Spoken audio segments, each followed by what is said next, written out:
We recently adopted our 17-year-old daughter from foster care. She's a senior in high school and qualified for IEP services in our district. Right now, our local public school is providing adequate support for our daughter to transition into adulthood.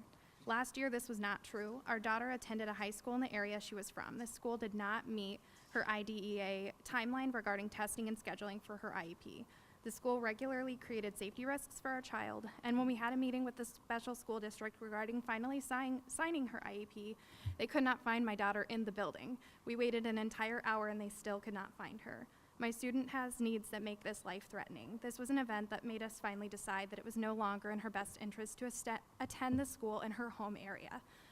After this incident, we found a therapeutic high school that, in my opinion, her case managers and her therapists would have best met her needs. Had our daughter received her IEP that she desperately needed much earlier, we may have been able to have her transferred to this school.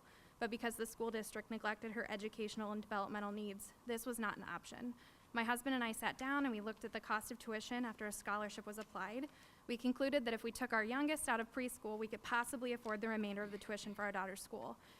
It really was a choice between one of our children's education or the other, and in the end, we decided to go ahead and look at our home district as an option. We were fortunate that we lived in an area that had a better district that better suited her needs than her first school. The point of this story is that we're lucky. We had an option, albeit a solitary one, to change the setting for our child's education.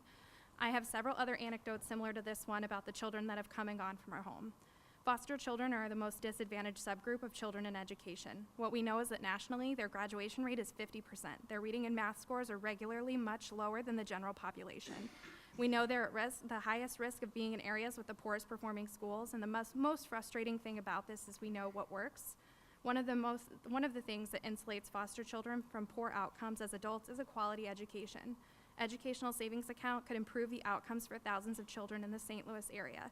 There are endless possibilities for the use of these scholarships. They can be used for tutoring, gaps in specific therapies, tuition to a smaller school with a different type of learning environment, homeschooling when the need arises.